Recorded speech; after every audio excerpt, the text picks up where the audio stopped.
আপনি যদি কোনো একটা কাজ করতে যান এবং সেটা করতে গিয়ে যদি লজ্জা পান, তাহলে আপনার ওই কাজটি করতে বাধা দেওয়ার পক্ষে ওই লজ্জাটাই কিন্তু যথেষ্ট। অভিনয়ের ক্ষেত্রে এই লজ্জা হলো একটা ভয়ঙ্কর সমস্যা। অনেক অভিনেতাই মঞ্চে অভিনয় করতে উঠে অনেক লজ্জা পান। মনের মধ্যে নানান প্রশ্ন থাকে তাদের। কে কি বলবে, কে কি কথা শোনাবে, শ্বশুরবাড়ির লোক কি বলবে, বন্ধুবান্ধব দেখে কি বলবে, এই সমস্ত নানান প্রশ্ন তাদের মধ্যে দেখা দেয় এবং লজ্জায় তারা আড়ষ্ট হয়ে যান। এই লজ্জা কিন্তু থাকলে চলবে না। অনেকের মধ্যে উচ্চারণের সমস্যা দেখা দেয়।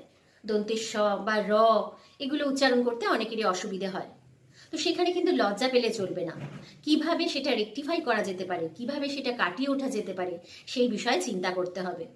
আজকাল ইউটিউবে নানান রকম ভিডিও হয়, তো সেইগুলো দেখতে হবে যাতে সেই সমস্যাটা কাটিয়ে ওঠা যেতে পারে। সুতরাং ভালো অভিনয় করতে গেলে লজ্জা কিন্তু সম্পূর্ণভাবে ছেড়ে ফেলতে হবে।